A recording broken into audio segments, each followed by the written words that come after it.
Hi, this is Paul. I'm recording this the evening before I do a podcast with Aaron Wren and Esther O'Reilly. And on my flight here to Chicago, I was trying to listen to some of Aaron's podcasts that would be germane to our conversation, and I found this one on evangelical elites, and I thought there were a lot of really good and helpful ideas in it, and I'm going to bounce that off another video. Let's start with Aaron on this. Jockeying is the most toxic because there's no real stakes, right? It's like they're pure status. You have no power, you have no control. You're sort of a peon there. But you get out, so you get into others domains, right? It actually means something. A business, for example, or a church. There are kind of elites within an individual church.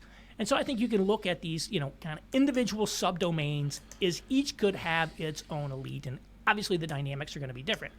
Now, I would say evangelicalism itself is a subdomain, but is so kind of large and diffuse, it is hard to identify a singular elite.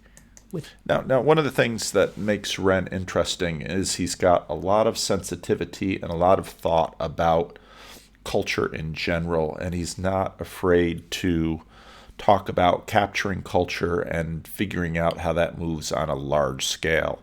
And so he's not at all opposed to elites. He says basically elites function within institutions, and institutions need elites for leadership. And so what he's going to talk about a little bit here is how for evangelicalism, especially where you don't have a specific structure, an explicit structure like you have, let's say, in Catholicism or in Orthodoxy or in some political frameworks, but evangelicalism is much more of a diffuse structure. And for that sense, it's...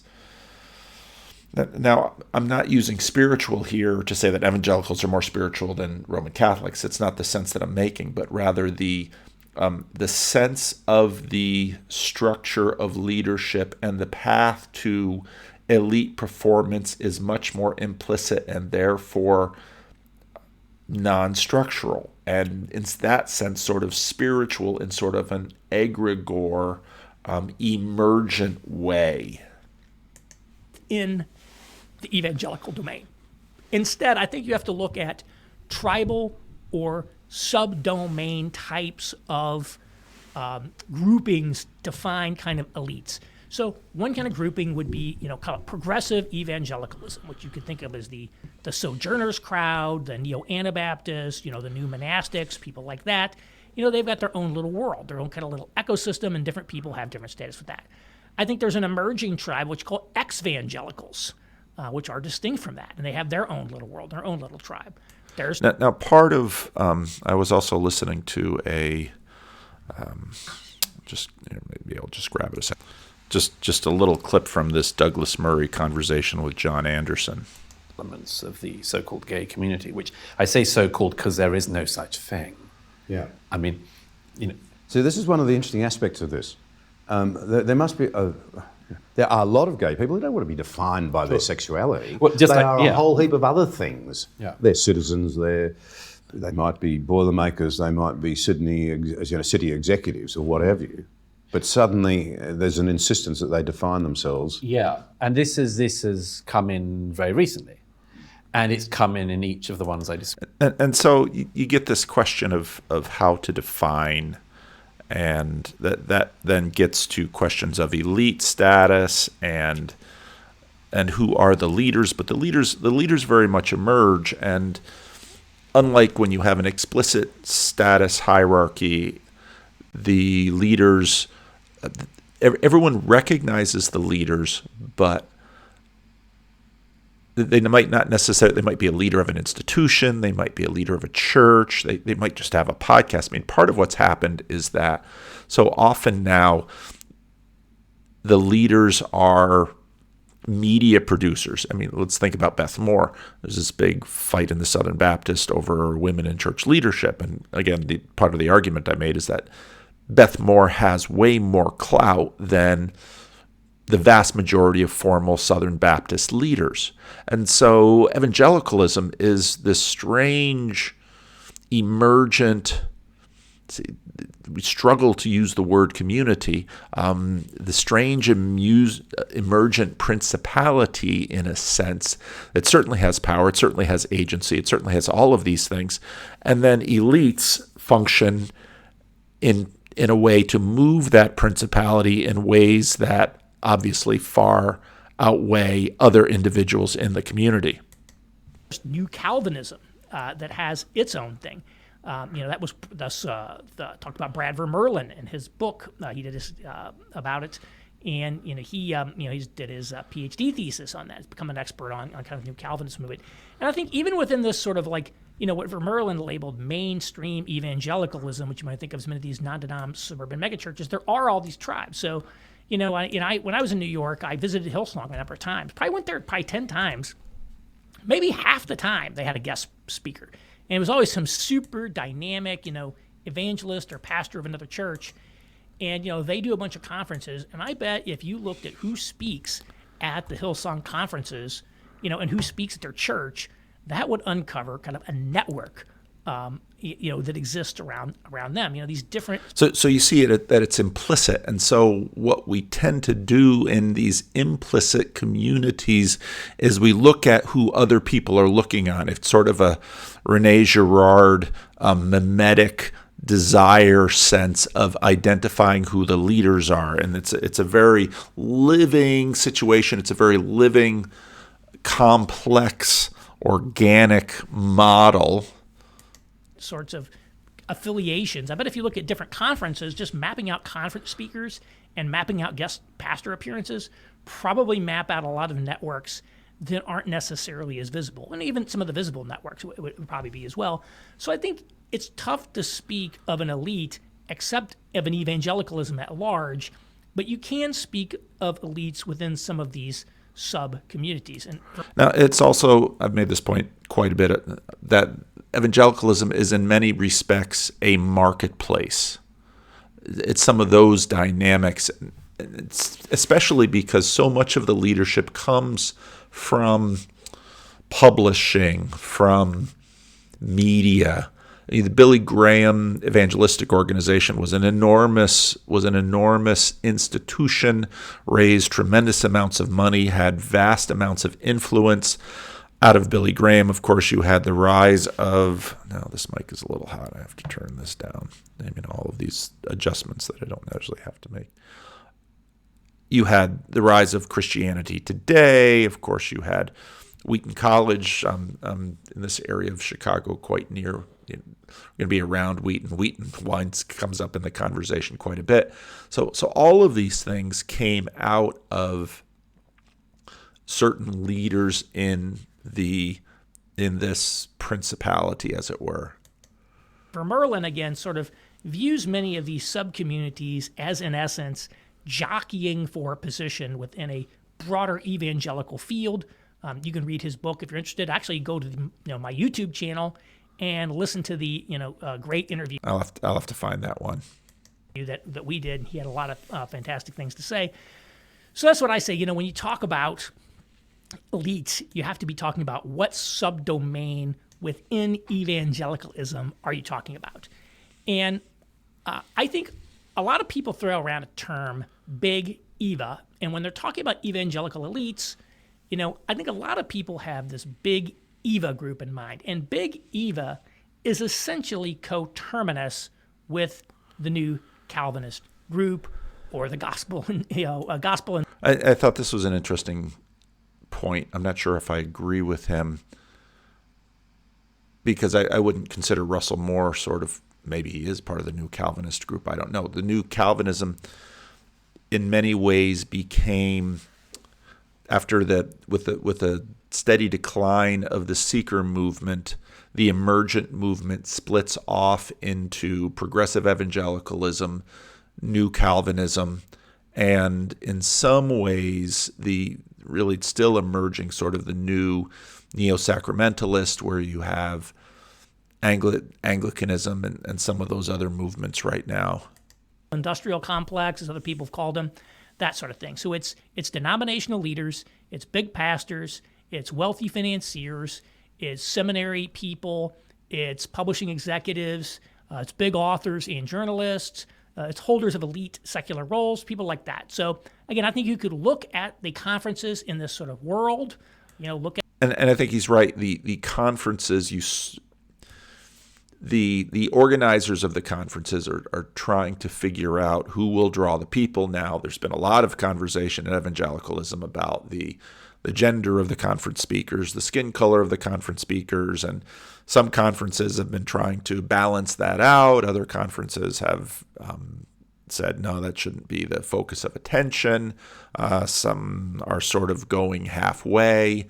But I think Ren is right. And in that sense, it is like a marketplace, partly because market dynamics are so important for evangelicalism, because numeric growth, this is deeply part of the American culture. Numeric growth is so foundational to the future and the political impact, and how this group relates to basically how the group measures success in many respects is deeply tied to numeric growth. Look at the Gospel Coalition conferences, Together for the Gospel. Look at a lot of these conferences and say, who's speaking? That probably gives you a good sense of the structure of the elites within this field. And I do think this group has had more power concentrated at the senior levels than in some other groups. Like, I think that the progressive evangelicals are a lot more distributed. I think the ex-evangelicals are more distributed. Of course, they may develop more hierarchical structures over time. We'll just see. The ex-evangelical thing's kind of new. And so, so I think that's that. So I think who is the elite? I think if you talk about, Big Eva, you're talking about a subdomain of evangelicalism that is predominantly New Calvinist, that involves all these people who are involved, these major organizations, parachurch groups like Gospel Coalition, I forgot to throw that in there, et cetera. So that's who we would talk about. The parachurch groups, non-denominational churches, mega churches. Mega churches, Steve Furtick, Elevation Church, Hillsong, which is a network of churches. So these new type churches, sort of following the seeker churches, sort of expanded that mold. The Willow Creek Association for a long time, had a lot of impact, was a very big organization. And then lots and lots of smaller parachurch organizations. As an elite. And again, within that elite, it's a network, and individuals within that network, aren't all equal, but they aren't necessarily all powerful either. Don Carson cannot snap his fingers and make people do things, right? He may have a lot of power within the Gospel Coalition still. I had a fun conversation with, I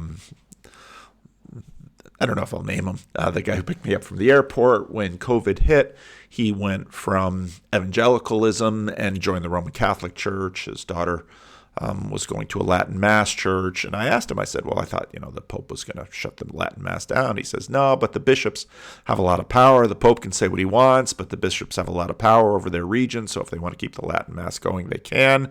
If they want to keep Nancy Pelosi from taking communion in their in the area of their jurisdiction, they can. So it's interesting, even in a formal structure like the Roman Catholic Church, the degree to which cardinals and the Pope have power over local bishops. I don't know, he's retired from there, but he probably still has some influence. But this idea, we'll just make John Piper do what I say. They can't do that. It's a network, and your network, you're standing within the network, all right. Some people have more solid than others, but you have to be in it. And some people have more clout than others. And again, a lot of that in evangelicalism is about money. It's about money. It's about followers.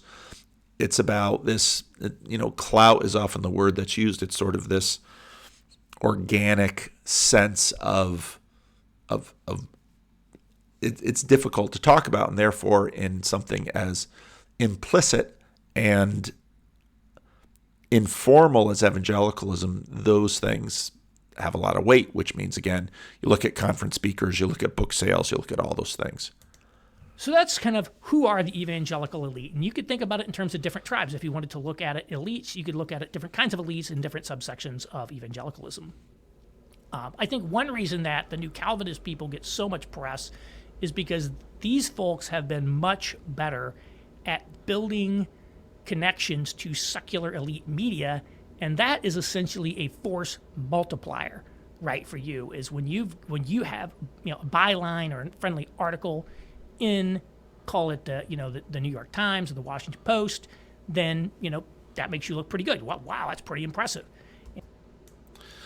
This I thought was a great point, and it very much gets into this piece written by Mark Galli when he was talking about, indeed, effective evangelical evangelism has been one motive, and in some ways it proves to be an effective strategy. But I don't think that evangelicals have been sufficiently self-reflective to admit their basic and personal insecurities. I think that's part of the numbers game with evangelicals. It's just no fun being an outsider to mainstream culture. And whereas Aaron Renn talks about, what he described in terms of the success of getting in mainstream publications, that certainly was true of Tim Keller. I think it's far less true of someone like John Piper or Don Carson and many of the other members of the Gospel Coalition. It's very much true of Russell Moore. Tish Warren is one who's been in the New York Times quite regularly. And so there is this sense of validation, not just from numbers, but validation from the broader culture and big voice elements of Blue Church or the cathedral validating these crunchy Christians that would say they believe in that the Bible is the Word of God, and they would say that. And they might, try to explain that, as I would, because it's difficult for a lot of people to understand exactly what Christians are talking about. They might, they might talk about the physical resurrection of Jesus Christ. They might talk about the virgin birth. They might talk about the second coming. They might talk about miracles. And if they get published in the New York Times, then somehow they have achieved something. And I can very much understand that. It's at least a hope of a degree of validation and intelligibility into the public. Now Galli, in this piece, he wrote October of 2021. I saw this often when I was at Christianity Today. For the longest time, a thrill went through the office when Christianity Today, or evangelicalism in general, was mentioned in a positive vein in the New York Times or the Atlantic or such other leading mainstream publications. The feeling in the air was, we made it, we're respected.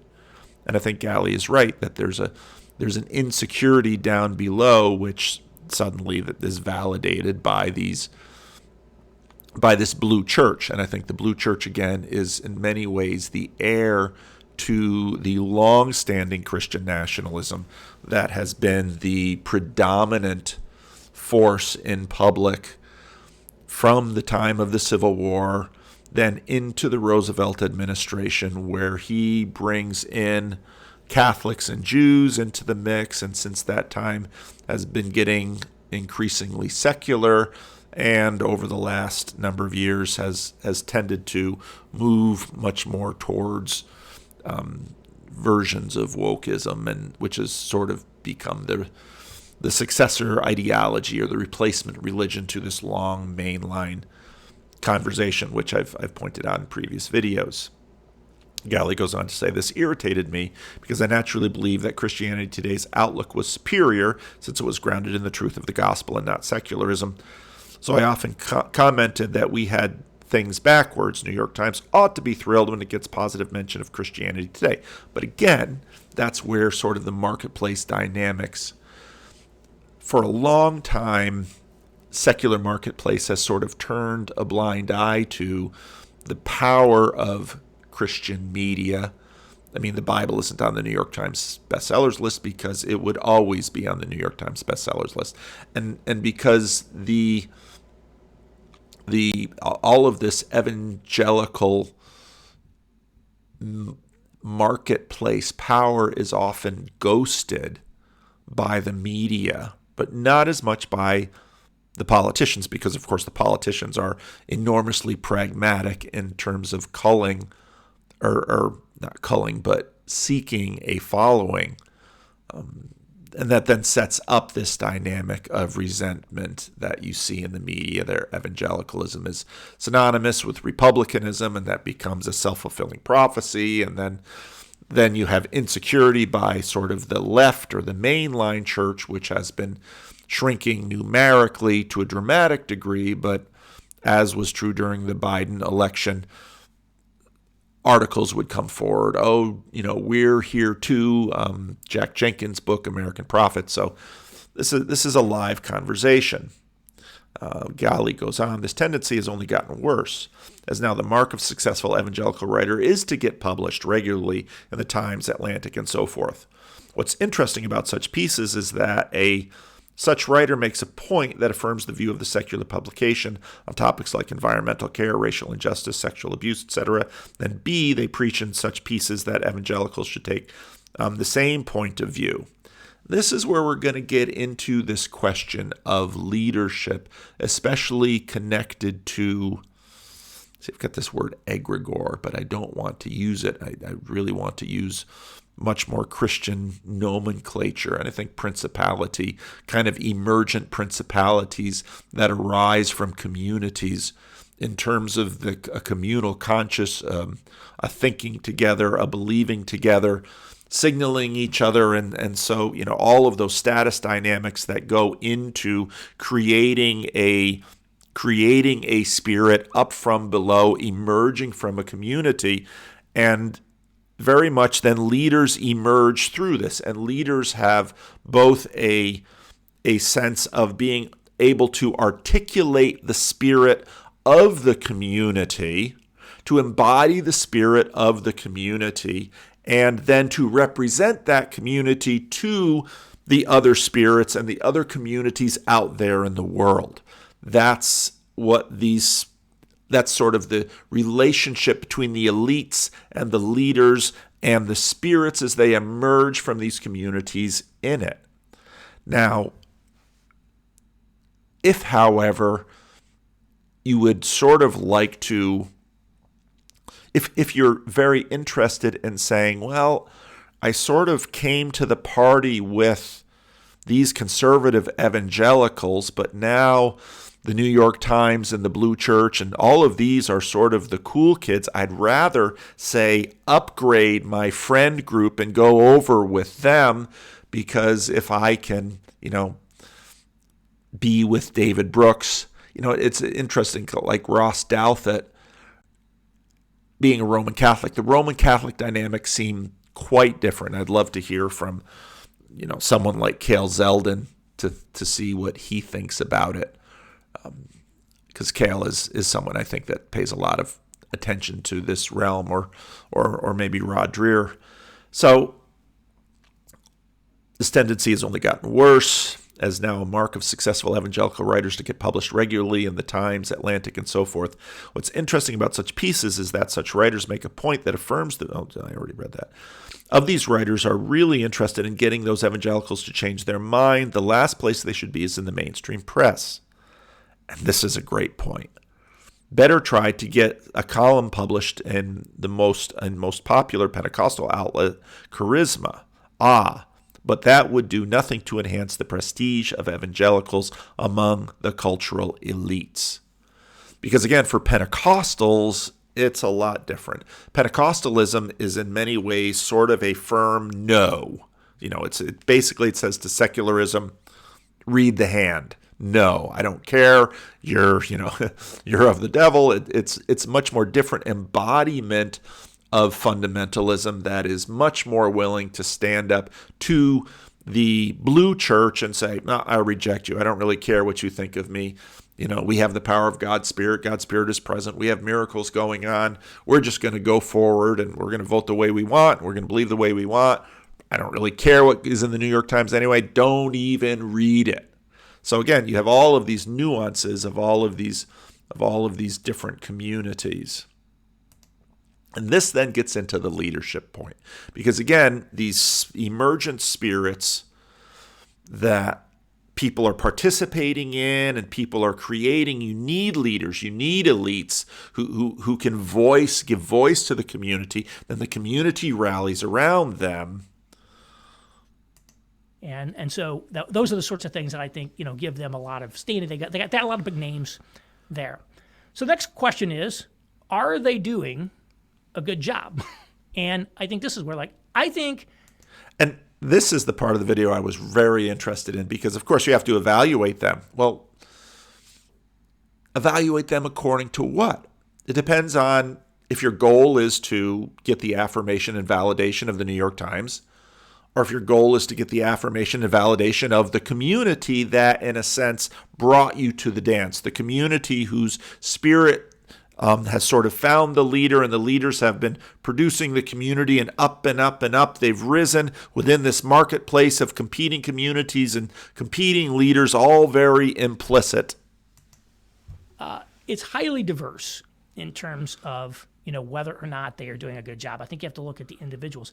I think some people are doing a very lousy job, and I would use Russell Moore as an example of that. It's interesting that Now, Russell Moore is such an interesting example because, of course, Russell Moore had a major falling out with the Southern Baptists, and he might have recorded this before Russell Moore left.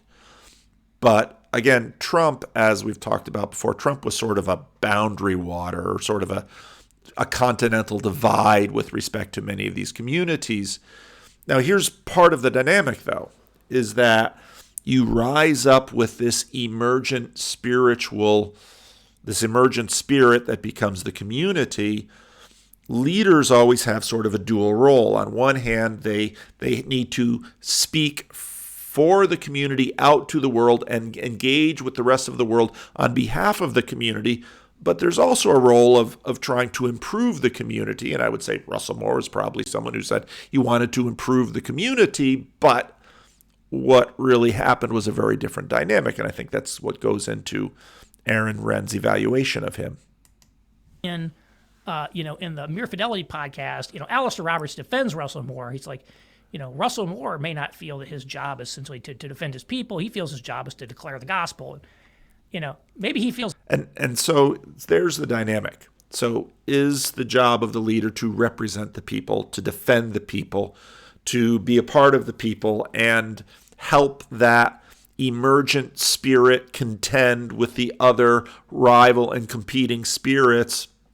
Now, when you say sort of present the gospel, that's almost a churchified monarchical vision. Well, I'm just going to sort of go up above and not be a part of the community because, of course, all of these communities have their own articulation and expression and ideas about how they see the gospel, and they voice those.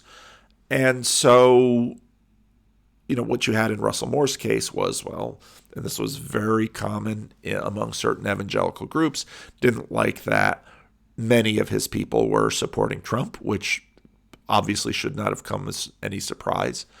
And so then came out against them and then was therefore alienated, and suddenly, Trump had more clout than he did. It's sort of a heat check. The NBA finals are going and guy hits 2, 3, 4 3-pointers, and then he just keeps chucking up 3-pointers and missing. And this, of course, is the rise and fall of leadership in communities. Sometimes people have to, they have to voice their conscience. And so these two roles, the role of speaking for the spiritual, the emergent spirit of this community on one hand, but on the other hand, there's also the sense of audience capture. That once a person, and you see this, once a person, not within the church realm, but some people might think about Dave Rubin, who's always given a hard time for this type of thing.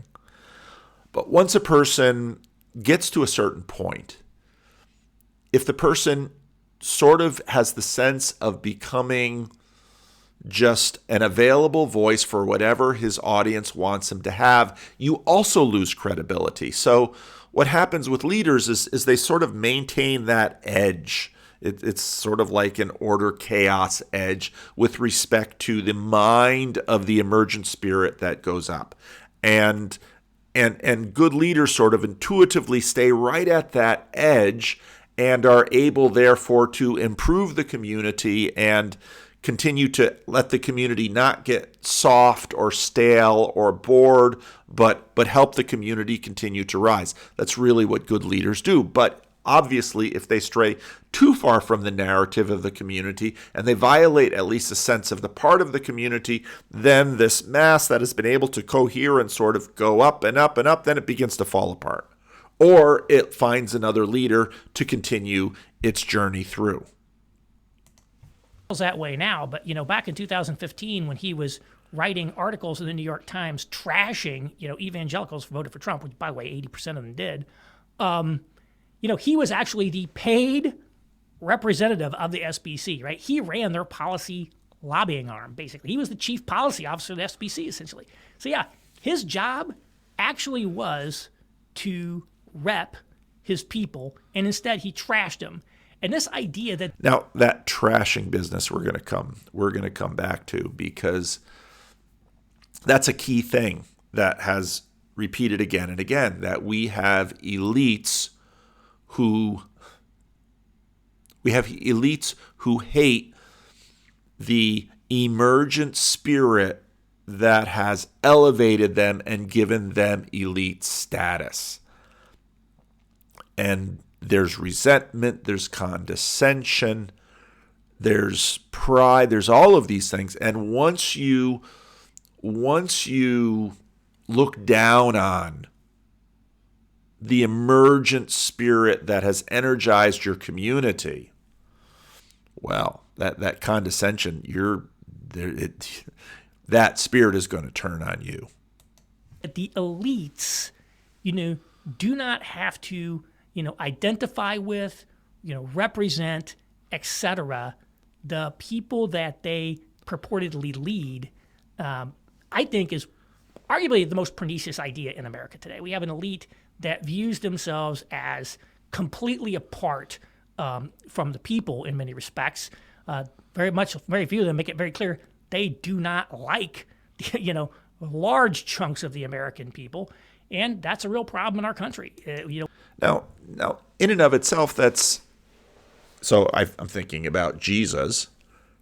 If you're an evangelical Christian, he should be the big example. He's the Sunday school answer. What's the answer to every question? Jesus.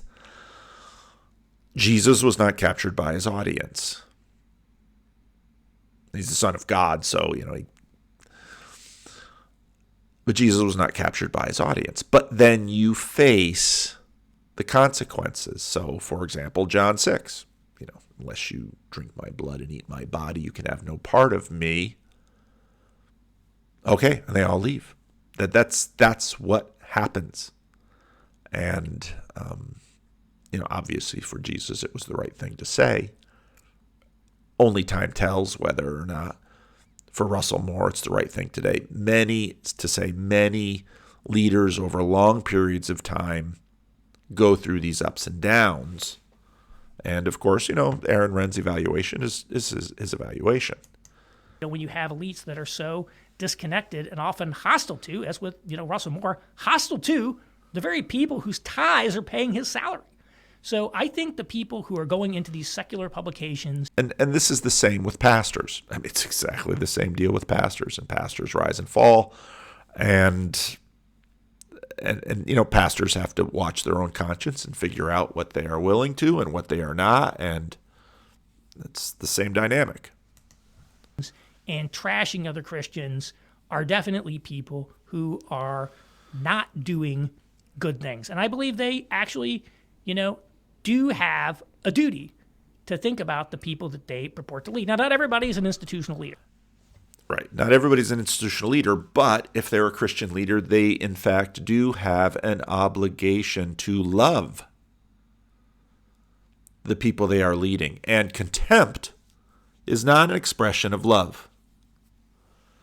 And you may differ. I mean, every pastor I know has issues with the flock that he is leading. By nature of a shepherd, you encourage the sheep to do things they don't want to do. But you lay down your life for the sheep. You love the sheep. And so once the sheep get the sense that you don't love them, and they might disagree with what your opinion of their best interest is, but if they have a sense that you are on their side, You might have some differences, but you are on their side.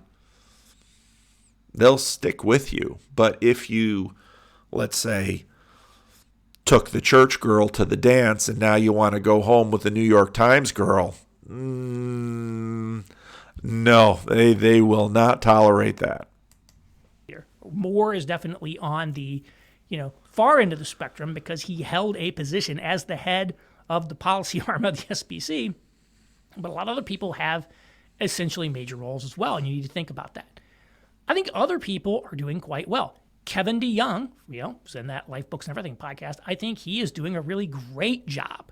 I think he is a guy who's sort of starting to discern this new cultural moment which we find ourselves. Okay, that's key. He's discerning the new cultural moment, and because the role of the elite, the role of the leader, the reason they put him up the hierarchy, in Jordan Peterson terms, the reason he's pushed up the hierarchy is because there's a sense in the community that he, with his voice, with his words, with his action, is incarnating and embodying the spirit, the emergent spirit of the group. And when they sense that, they will support him. They will buy his books. They will go to his conference. They will tell their friends, I like Kevin DeYoung. I like what he's doing. They will follow him. Now, I'm using emergent spirits as in as neutral way as possible because, again, there's lots of competing spirits. And the goal, of course, is to figure out, well, what is the Spirit of God and what should we do? And they're all vying for that, but it's very much an emergent, ground-up property where they're sensing that and seeking that. And he has actually been changing and adapting and trying to speak into it in very powerful ways. And I think... And also notice the speaking into it. So you're not only speaking for the emergent spirit, you're speaking to the emergent spirit, and you get an echo back and forth from it, and then you continue to rise. And that's how the leader catalyzes the movement and helps it move forward. And it has to do that, of course, in engagement with the environment, the competition, the allies, all of those other elements of it. His profile is rising in part because he is doing that. He is figuring out how to adapt to this very different circumstances that we have. And, he's changed. It's not just that he's sort of figuring out how to contextualize things. He's a guy who's changed. When I started the Masculinist way back whenever that was, one of my very earliest readers attended his church in Michigan. It's like, Aaron, I got to find a way to put you in touch with my pastor, Kevin DeYoung. This guy is so blue pill. He's so bad. And I've actually many times cited an article that DeYoung wrote back in 2011 called Dude, Where's My Bride? It's got a lot of, Dude, Where's Your Bride? It's got a lot of quotable stuff in it. But, I need to stop citing that article. I think I'm just going to make a note to myself here. Don't cite that article anymore. Right? It was 10 years ago. I don't know for sure, obviously, and I wouldn't expect him to publicly disavow it, but I think, Kevin DeYoung probably wouldn't write that article today. I think he's changed. I mean, now he's talking a lot about substantive complementarity of the genders. I'm like, oh, tell me more about that. I wasn't hearing that out of them back then. Now, maybe he was, but I feel like he's really upgraded his software, right, in some important ways. And like, oh, yeah, now I see that we have to take stronger stands on these other issues where maybe in the past we were trying to triangulate. The triangulation's not going to work anymore. Hey, maybe we need to just upgrade our software and be a little more bold. And he is being bold. And so I put Kevin DeYoung on the definitely moving in the right direction list, doing a good job within evangelicalism. Then there's another group of people that I think are the old kind of retirement age boomer leaders like Keller and Piper, who I think have struggled to adapt to what I'd call the negative world, this new cultural moment. And again, I think he's right here. I think because there's this emergent spirit that has elevated them, but that spirit is struggling. And especially when you have a demographic where your demographic is aging out, you have a culture which values the young and the new rather than the old and the traditional, and so you're going to have struggles with that. The ground really shifted under the feet, I think, of the church in recent years, and these guys have sort of not been able to adapt to it, and so they are becoming much, much more the target of criticism that they never received in the past. I mean, I've been following Tim Keller since probably 2010, and even as recently as 2015, like I never heard anybody criticize this guy, anybody. And I mean, if you criticized Tim Keller, people would be like, "Oh my gosh, you criticized Tim Keller."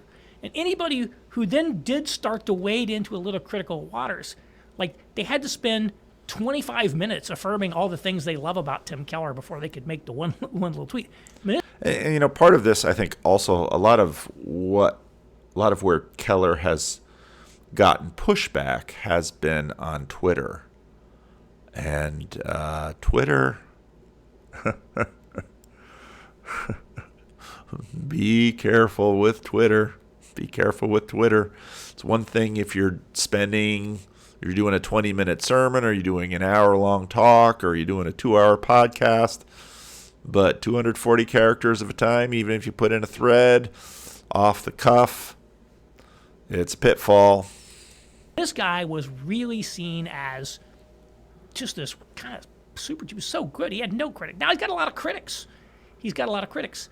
And I think Piper was always more controversial in some circles, but now it's like I'm seeing videos from people like, "John Piper, you're my brother Christ, man. I love you." And like, "What are you doing, man?" And so people are kind of turning against him. And it's not, I think there's those criticisms. These guys have, they've gone liberal. They're pivoting left. They're doing this. And, I really don't think that. I mean, again, if you go back and listen to Tim Keller's 2010 Lausanne conference speech, I don't think he's changed anything since then. In many ways, I agree 100% with Ren. I haven't seen Keller change. And again, if you understand where Keller comes from, that cake is baked. That cake is baked. His writing, his speech was prescient when he talked about, hey, you're going to have perpetual struggles around multiculturalism in urban churches. It's just going to be, you just better expect that. I think he's been incredibly constant. Now, he did sort of, I think, try to incorporate Charles Taylor and some other things that he read later, but for the more or less, he's the same guy saying the same things. And I listened to Keller very carefully between 2006 and 2011, 2012. And I did notice, it was often with Keller before he got to know someone, like some of the early things he said about N.T. Wright were rather dismissive. After he had read N.T. Wright a little bit more, he was quite a bit more affirming. Same thing with Charles Taylor. First, he made comments about Charles Taylor that, this is a book everybody's reading, blah, blah, blah, blah. Later on, he much more able to integrate Taylor into his perspective. So he has continued to change. But I think Ren's diagnosis here is dead on, that the culture changed dramatically. But this is I think part of what we're going to talk about tomorrow, because when we sort of talk out into the ether, and you realize this having a YouTube channel and you read the comments, your views of me, you can't help but see me from where you're standing.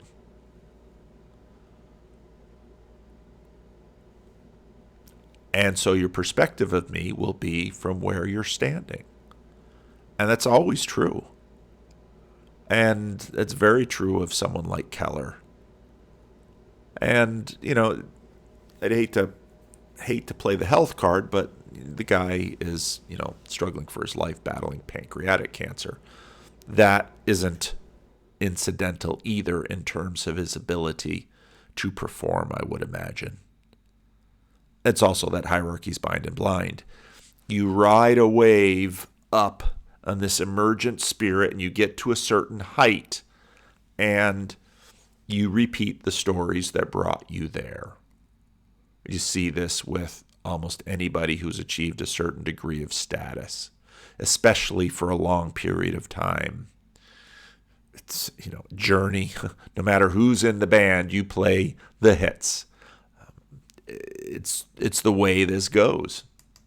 sometimes the exact same things as he used to. And I think, Piper's been very, very constant too. So I don't think these guys have, really gone off track or something like that. Not to say that I ever agreed 100% with them, but, they're really, I think they're really still solid guys. It's just, but they have really struggled to, speak to the moment. And again, I've sort of advocated, and maybe this is controversial, that these guys ought to think about stepping back as public intellectuals. That doesn't mean they need to go fishing or whatever, but like they're clearly not being effective, and they're actually causing a lot of damage to their own reputations because they just don't necessarily have, they don't really have the insights. And again, if they thought This is not a new thing. If you read history, people's stock rises and falls. C.S. Lewis, by the late 50s, pretty much imagined his day had passed. Screwtape Letters was a big hit. Mere Christianity was a big hit. But he gave up writing apologetic work, wrote children's stories, and then the strange relationship with the woman Joy, who would become his wife. And, of course, C.S. Lewis has never been bigger. So this is the way it goes out in the world of emergent spirits. people were really going off the rails or something, it's worth trashing your reputation. We don't need to worry about too much about our reputation if we really think, hey, we're boldly declaring the truth. But stuff like Piper's recent article about if you want to get vaccinated, but you feel like you can't get vaccinated because you're under all this peer pressure from all these conservative anti-vaxxers. He's speaking into such a niche consideration, and it just doesn't even make any sense, to be quite honest. So and these guys kind of suck all the oxygen out of the room. It's everybody knows that America's kind of run by a gerontocracy now, and it's kind of very late silence and early boomers. I usually say it's the birth years of 42 to 64, to 54, 55. They really kind of just run the country. And a lot of these guys have been big shots since the 80s, and they're still kind of big shots today. And they kind of grabbed the reins of leadership and they never let go, and they never developed the leadership. Here's an Eric. This is the point Eric Weinstein makes that Ren is making here. Under them. And I think to some extent, the younger people, haven't necessarily asserted themselves either. They've decided, you can't let Tim Keller overfunction for you, for too long. At some point, you got to stand on your own 2 feet and take the measure of the time. So I think these guys, to say that they're doing a good job or a bad job, they're not doing a bad job in terms of, I think their theology's all bad, but they're certainly doing a bad job in terms of being able to adapt to the times and find a way to contextualize what they're doing to the moment. They're really struggling with that. So I think there's sort of a big, call it divergence in these things. I don't think we get tar the elites. I think you have to look at different people. There's people I think are doing legitimately bad. There's people like DeYoung that I'm very high on because I think they're really stepping up. Then there's some other guys that I think are struggling, and maybe they'll turn a corner. Maybe those guys can figure it out. But it's they say it's hard to teach an old dog new tricks. I think having built their whole ministry on a set of like operating principles X, it's very hard to come into a completely new era, right? It's like being an old man. I came from a technology background, so it's like being an old mainframe guy, an old COBOL coder, and now you're trying to write like web apps on your phone. It's like, all right, I'm gonna shift here because there's another video I want to bring in, and this good old critical drinker. He just who would have thought I could cross Aaron Wren and the critical drinker? Come on, hotel Wi-Fi. All right, here we go. Got to get the first words in there. One of the charming little phrases that really seems to be doing the rounds these days is toxic fandoms. And holy shit, are they tearing the arse out of this one. Now, fandoms are not that much different from emergent spirits of evangelicalism with respect to elites and leaders and content creators, if we could call ministers something like that. Seems like everywhere you look, there's a tidal wave of hand-wringing, self-righteous op-eds bemoaning the toxic state of whatever fandom is currently in the news. Star Wars, Star Trek, Ghostbusters, Lord of the Rings. Shit man, even Halo fans are toxic now apparently. So what the fuck's going on? Why is every fandom suddenly more hazardous to your health than a 2-week self-catering holiday in Chernobyl? Well, I don't think this is a lot different from what we're seeing in the evangelical world. I think a lot of the dynamics are very much the same, and I think the drinker actually nails the dynamics pretty well. all of this stuff came to a bit of a head recently when Moses Ingram, one of the main actors in Kenobi, shared a couple of samples of the abuse she'd been getting on Instagram. Nasty stuff that she absolutely didn't deserve. But what's even more interesting is the media firestorm that erupted in the wake of it. Suddenly articles started popping up everywhere complaining about the toxic state of the Star Wars fandom, how it's riddled with ists and phobes, and how something needs to be done, goddammit. Even the official Star Wars Twitter account decided to weigh in on the situation because, you know, insulting your own fanbase and lumping everyone into the same basket is a surefire way to get people on your sides. Now, Insulting your own people, telling them what to do. Again, the Blue Church, Hollywood, these are the major religious organs in our culture now. The church has size in America, yes, but these organizations possess the commanding heights of the culture, and well, the dynamic I think is very much the same. if I was a cynical man, I'd say it almost looks like this controversy wasn't just something they were prepared for, it's something they were practically counting on. Because if you're able to focus everyone's attention on allegations of abuse and discrimination against one of your actors, then suddenly all the actual criticisms of your show get conveniently forgotten about. Because All the actual and potential criticisms of the church are conveniently forgotten about. Yeah. I watched this video. I listened to Aaron on the airplane. I thought I want to do a video and I want to talk about that. Came back to the hotel room, opened up the YouTube, and top left corner, oh, the Critical Drinker has a new thing out. Toxic Fandoms. Don't hear much about that. Listen to it. It was like, wow, this is evangelical leadership. Because let's be honest here, who cares about the opinions of a group of toxic haters that were never going to be happy anyway? But here's Who cares about the opinions of all of those Trump voters who, and they voted for Trump because of, same reasons that, they don't like what's happening with all of their favorite fandoms. Here's the problem. The overwhelming majority of the criticism for this show had absolutely nothing to do with one particular actress, much less the innate characteristics she was born with. Based on pretty much every video and Twitter post that I've seen on the subject, people are annoyed because it's becoming increasingly obvious with every passing episode that Kenobi isn't really about Kenobi. It's just another example of Lucasfilm milking a popular legacy character for their name recognition, then altering their personality, removing most of their agency, charisma, resilience, skill and intelligence, and generally diminishing them so they can play second fiddle to the new original character that the show is actually focused on. And I think that I can't tell you how often I saw a young pastor come into an established church and it's a whole nother vision for what the church should be.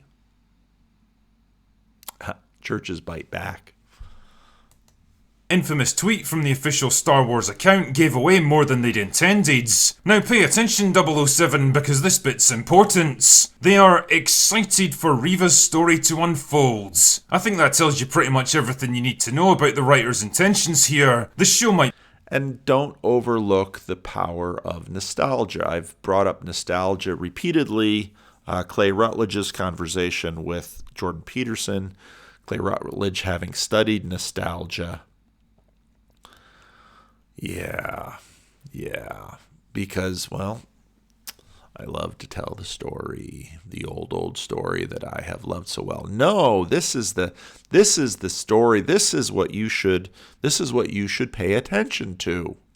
Oh, but they love the old story. They love the old songs. No, but we're going to be prophetic. Well, if you're going to be prophetic, pay attention. Don't they lose their lives outside of Jerusalem? No, I want to be the kind of prophet that gets celebrated in a Pepsi commercial with a Kardashian or a Jenner. No, that's not how it works. You want to be prophetic? You're going to have to be willing to drink from the cup.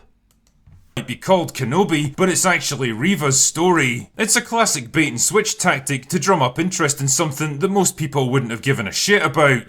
Lucasfilm have been lying to their own fan base, promising one thing but delivering something else, and now that they've been found out, what do? Well, they could take the criticism on the chin, acknowledge that what they delivered may not have been what was promised, and ask people to judge the show on its own merits. Or they could create a manufactured controversy to simultaneously draw attention away from their devious skullduggery and publicly discredit their most vocal critics. I wonder which one they chose. It was basically the same deal with Star Trek Discovery. A lot of people had some pretty valid criticisms of main character Michael Burnham, namely that she was a very obvious retcon inserted into a storyline that she was never meant to be part of, that the writers diminished and undermined established legacy characters to elevate her to borderline messiah who solves almost every problem single-handed, or that she generally comes across as arrogant, self-righteous, disrespectful, impulsive and insubordinate without ever answering for these flaws. But no. And the problem, if you're going to bring in a new character, as it were, better pan out. If your new direction towards the kingdom isn't really bringing the new life and whatever it is you're promised it's going to bring, they're not going to keep going along with you. No, clearly toxic fans just hated her because of her gender and skin colour, ignoring the fact that there's been decades of popular characters of every race, sex and species long before Saint Michael was ever dreamed up. Or how about Ghostbusters 2016? Were fans angry because the studio shit-canned a sequel they'd been wanting for years and instead delivered a dumb, cartoonish, painfully unfunny reboot that absolutely nobody asked for, directed by a man with zero understanding of the subject matter? Or did they just hate it because women bad? Or how about Rings of Power? Do you think Tolkien fans are pushing back against the show's very obvious attempts to twist and alter the lore of a classic and beloved fantasy world and infuse it with divisive 21st century sensibilities and ideology? Or do you think they just instinctively lose their minds at the prospect of different levels of melanin being shown on screen? What all this comes down to is another little phrase that started to pop up quite a bit in recent years: crafting the narrative. See, most people aren't really driven by dry facts and figures and data points because those things have to be studied in detail and understood and interpreted, and all of that takes time and effort. And that's a real problem because people today are usually too busy, too distracted by a dozen other demands on their attention, or just too fucking lazy to do actual research of their own. What they need. And so, if you actually think that the way your emergent spirits vote is a problem, you're probably not going to actually love and help them just by being a jerk to them. In fact, if you want to lead, you're going to probably have to do so, especially if you're sort of on the winsome end of things. Dealing with the emergent spirit that brought you to the prom, it's not a good time to jettison the winsome. What they need instead is something that generates a visceral emotional reaction to get them engaged. A series of extreme sensationalized examples strung together into a simple, cohesive, easy to digest opinion, i.e. a narrative. And if that opinion happens to line up with what they already believe, because they've been told the same thing by a bunch of other sources, then so much the better. And that's exactly what we're seeing now. A very obvious attempt to craft a new narrative and use it to shame and ridicule anyone who dares to criticise their work. This movie isn't actually shit, it's just the work of toxic fans who are never happy with anything. This character isn't badly written, unlikable, or awkwardly inserted into a story they don't belong in, it's just toxic fans who can't stand to see diversity or inclusion. And this is what you hear by the, poor elite got canned by his own people. It must be all the fault of his people. But as Christians, Jesus didn't come down to earth and say, it's all the fault of these people. Well, you knew they were in trouble. Isn't that why you came? And really, this dance of leadership is to figure out, well, what can you do to help them? Actor didn't deliver an unconvincing performance or make a bunch of dumb statements in real life, the backlash against them is just down to a fundamentally toxic fandom. Every single time, the same accusations of bigotry and toxicity get flung around like monkeys throwing their poo at each other. But what does any of this actually accomplish except to piss off and alienate the very people that you're trying to appeal to? Moderate Yeah. fans who might have had a few issues with shows like Kenobi, but generally still support new Star Wars projects, are going to feel like they're being unfairly labelled as something that they're not. People who were already hostile to Disney and Lucasfilm are going to have their opinions vindicated by a company that seems determined to antagonise them. This constant cycle of social media sniping, suspiciously timed hit piece articles, and preachy opinion pieces only serves to contribute to a general atmosphere of animosity and resentment between fans and studios. And remember, it's sort of an emergent spirit that you have to always sort of can't be too captured, or they'll get bored with you and figure out that you're a mercenary sycophant. Can't be too critical, but you have to be critical in the right way. Now, what is that right way? Well, that's the secret sauce of leadership. So, yeah, Aaron Wren and the Critical Drinker. Well, it's now after midnight and done 2 videos today. Like I said, I didn't know, how many videos I would do when I was gone, and well, here's at least 2. So, one for today and one for tomorrow. So, let me know what you think.